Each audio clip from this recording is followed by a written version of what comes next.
talk about all things RTI, but specifically what we're going to talk about are best practices to intervene and help out our gifted learners.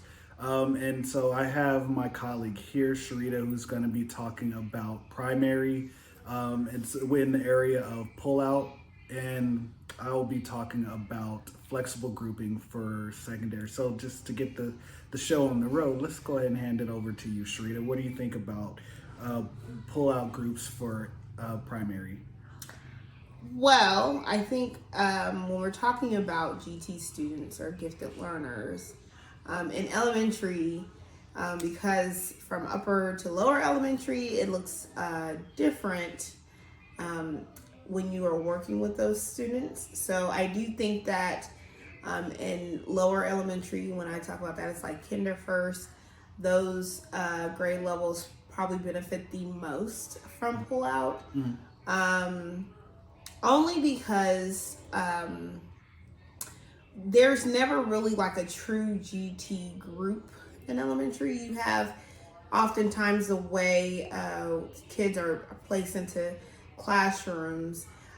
They're also grouped with other learners, monolingual, ESL learners. I mean, there's just so many different populations that make up a classroom. Right. And by utilizing maybe more of a flexible group of a pullout, you're then able to target instruction for those specific kids in a shorter burst of time. You know, you have to think of a 6-year-old's attention span versus maybe a 10 year olds who could probably sit still for a lot longer, could work on something over a time period versus a kindergartner or first grader who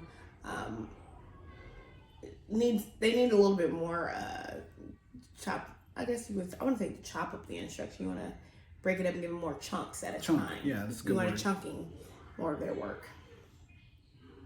What would it look like in secondary?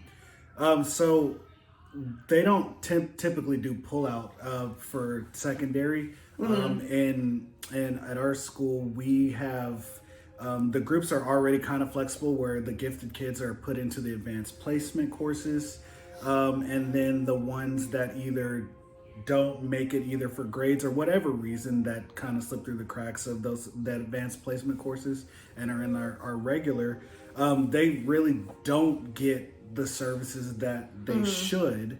So it's kind of left up to the classroom teacher's devices. And some of the things that I've done and that are helpful are that when I recognize the gifted kids, I try to group them together as much as possible so they can kind of feed off of each other. And then when it comes to assignments, I can put them on project-based learning whenever I get the opportunity.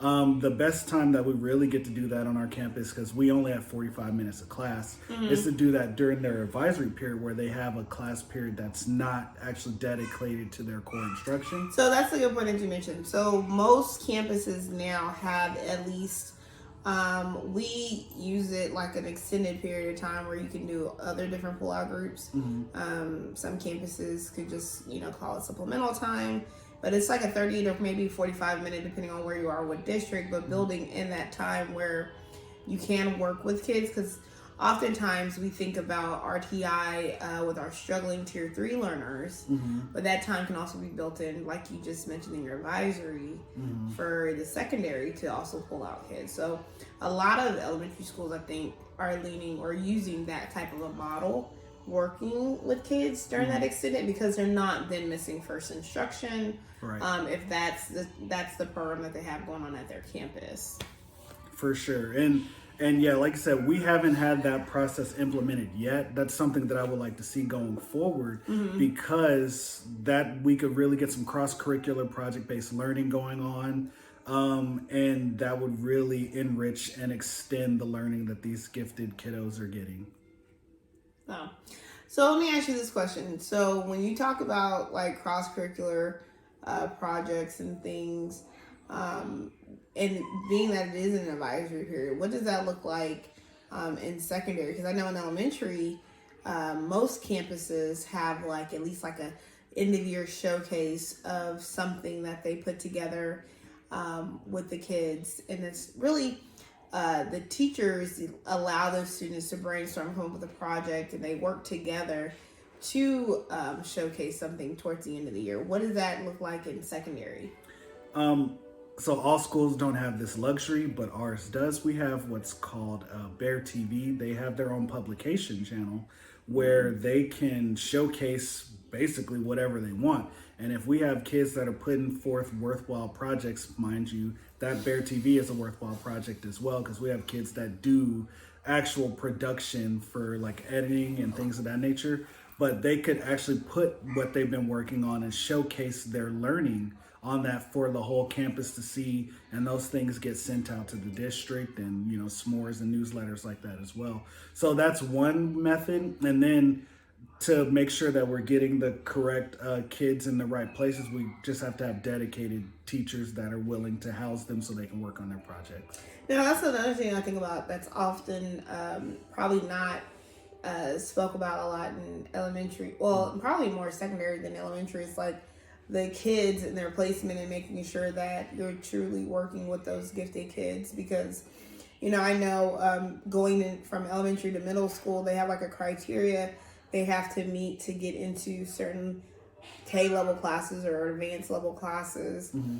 And if they don't meet those criteria, they don't necessarily, if they don't maintain mm-hmm. a certain grade, that they're then dropped for a class. So what does that do for a gifted learner? And we're talking about RtI, who they're just not engaged with the teacher or that's not their strength. Like, what is the supports that in secondary provides them? Because I feel like in elementary, and I've always thought this is like my 16th year, mm-hmm. and I always feel like in elementary we provide so much support. Like, we provide so much scaffolding, so much and I wouldn't call it hand holding, but mm-hmm. there's so many safety nets to help support those kids, because let's be honest with you, like, developmentally the kids are not ready to just be independent learners. Mm-hmm. But then it's like we send them off into secondary, and it's almost as though, you know, if a kid needs an accommodation,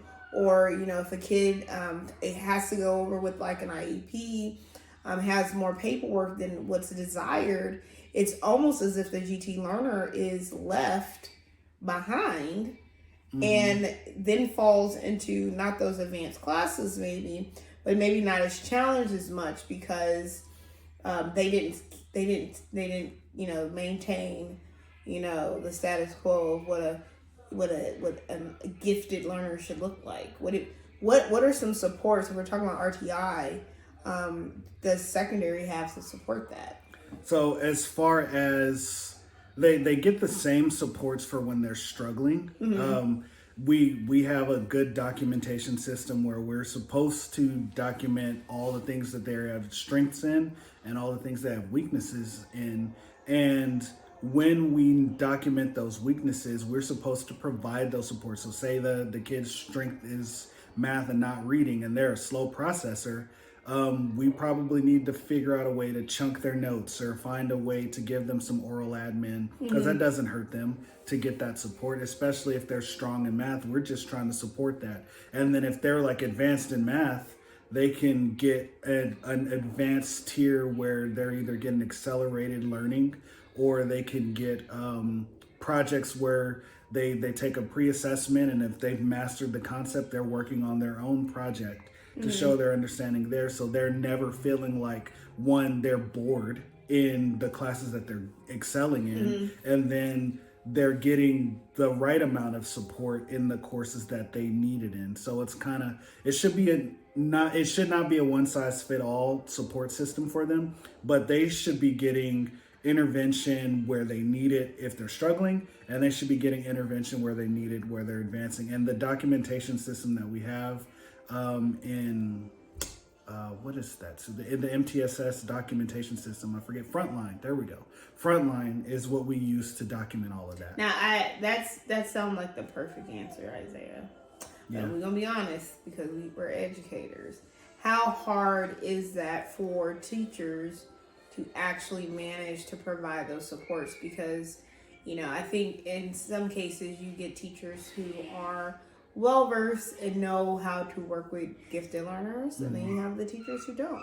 So, like, is there probably some professional development or some other, I guess, supports those teachers might need to help work with these learners? Because I think oftentimes teachers get overwhelmed with what they feel like they're creating more on, more work on their plate, and they want to make it less work. So, like, what are some things that probably as a potential GT facilitator or someone who works with gifted kids often, what are some supports that could be provided to teachers so that they can help, support these kids? Because, once the kid has lost interest or they felt like this is not worth their time, gifted or not, you can't really get them back in, and their interest level could, actually, propel them if they're interested. But I think that's also almost relationship driven. For sure. I definitely agree with that.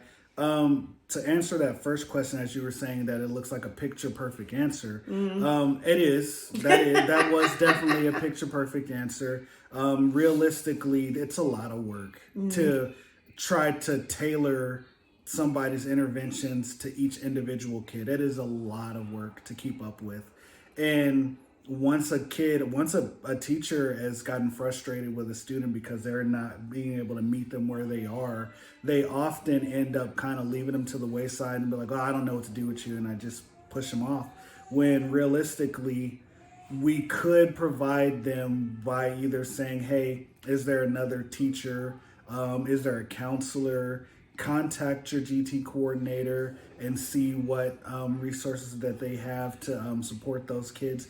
Because a lot of times the teacher tries to do it on their own and then they get overwhelmed because it's too much. And really the whole support system there is put so that we can, the parents, the counselors, the teachers, the administrators to support those kids so they can get what they need and not put it all solely on that one core teacher.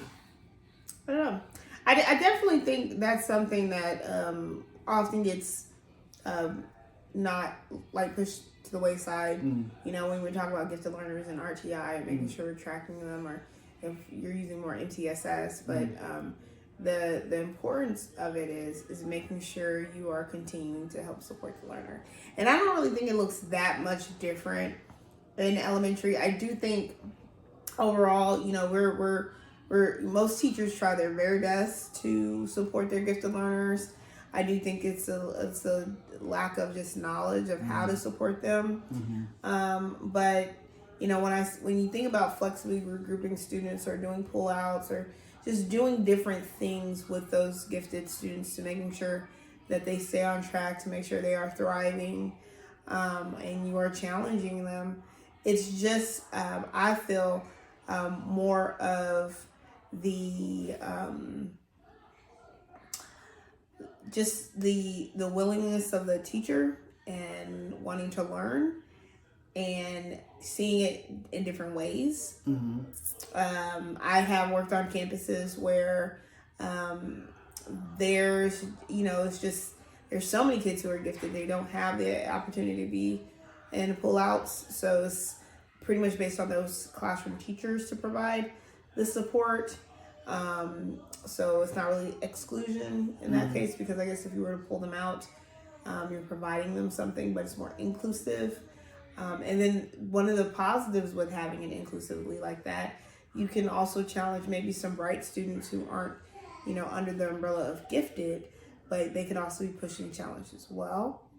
But then I also worked on a campus where, it was certain days where that GT teacher came and pulled kids, and those kids might have missed a day worth of instruction, but they often, caught up really well. But I know that when they were with their GT teacher, they were working on their specific goals. And I did feel like it was more targeted to their specific needs and probably tracked more efficiently and effectively. So it was efficient how she did it, but it was effective because, again, she could tailor it to those kids because she met with them once a week. And it was within her class period because she pretty much had a day with them. Elementary looks a little different now. Not everyone is self-contained. Oftentimes you have teachers who only have maybe 180 minutes or 150 minutes. So because of that, it's just, something that you just get adjusted to, and you just try your very best. And I think that's what everybody's trying right now. Absolutely. At the end of the day, as we're getting into this ever adapting education climate, we're all just trying our best to make sure that our learners, gifted or not, are getting the best support they could. So I want to thank you for helping me out with this. This was fun. I look forward to doing this again. And until next time, peace out.